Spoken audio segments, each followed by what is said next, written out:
वालेकुम जी।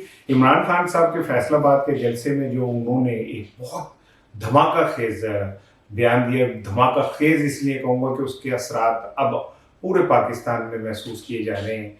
और उनका ये कहना है कि नवाज शरीफ और आसिफ अली जरदारी एक ऐसा आर्मी चीफ लाना चाहते हैं जो उनको शेल्टर दे सके। वो अगर कोई तगड़ा और मुद्देवतर आर्मी चीफ आया तो उन्हें डर है कि वो इनको पकड़ ना ले। अब ये बहुत ज्यादा जिसे कहना चाहिए कि फ्रंट फुट पे खेला हुआ एक स्ट्रोक था, जिसका नतीजा ये हुआ कि आज DGISPR ने इस बयान पे शदीद गम और गुस्से का इजहार किया है और उन्होंने कहा कि पाकिस्तान के एक अहम तरीन इदारे को कंट्रोवर्शियल बनाने की और आर्मी चीफ की तकर्रुरी को मुतनाज़ बनाने की कोशिश की जा रही है।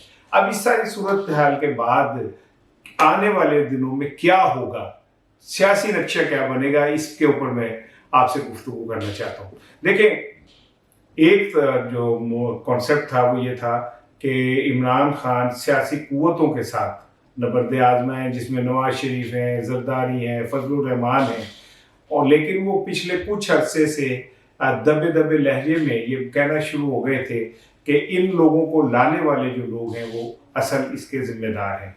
और कल तो उन्होंने खुल के इस हवाले से बात कर दी और उन्होंने आर्मी चीफ की तकर्रुरी के हवाले से भी बात कर दिया। पाकिस्तान में इस पर डिबेट चल रही है कि उन्हें ये बात करनी चाहिए थी या नहीं करनी चाहिए थी, और कुछ लोग जो हैं वो ये कह रहे हैं कि पाकिस्तान आर्मी हमारा इदारा है, हमारे तहफ़्फ़ुज़ का ज़ामिन है, उसे मुतनाज़ा नहीं बनाना चाहिए। खुद DGISPR साहब ने भी आज जो बात की वो यही की और कि हमें मुतनाज़ा ना बनाया जाए, सियासत से हमारा कोई ताल्लुक नहीं है। और इमरान खान साहब के इस बयान से पाकिस्तान फ़ौज को सदमा पहुँचा है।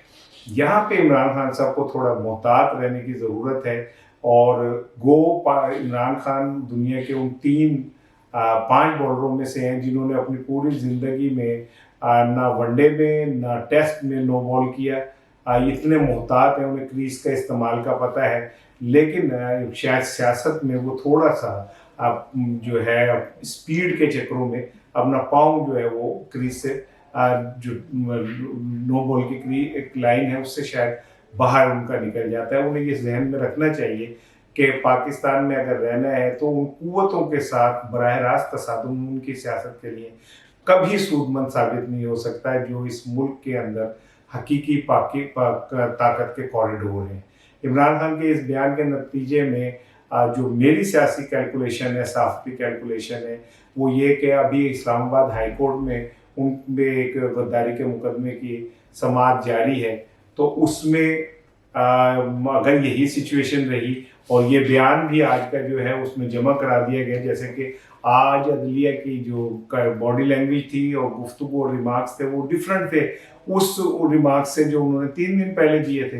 तो इससे अंदाज़ा हो रहा है कि अदलिया ने भी इस बयान को कोई अच्छा या मस्बत अंदाज में नहीं लिया। इमरान खान को आने वाले दिनों में खुद को गिरफ्तार भी उनको किया जा सकता है, नाअहली की जो है वो भी उनकी हो सकती है, क्योंकि अगर उन्होंने स्टैब्लिशमेंट को इस सतह के ऊपर चैलेंज करना शुरू कर दिया तो स्टैब्लिशमेंट भी रिएक्ट करेगी। और पाकिस्तान में स्टैब्लिशमेंट ने जिस पे भी रिएक्ट किया वो जितना मर्जी पॉपुलर हो उसको फिर छुपने की पनाह नहीं मिली। इमरान खान अपनी ज़िंदगी की सबसे बड़ी सियासी जंग लड़ रहे हैं और इसमें उन्हें थोड़ा सा ये एहतियात रखना चाहिए कि वो अपने आप को बचा के खेलें, ताकि कहीं मौका मिले तो फिर उसके बाद वो एक अच्छा स्ट्रोक भी खेल सकें। अच्छे वक्त से पहले अच्छे स्ट्रोक खेलने के चक्कर में ऐसा ना हो कि वो स्टंप आउट हो जाए। अपना ख्याल रखिएगा। अस्सलाम वालेकुम।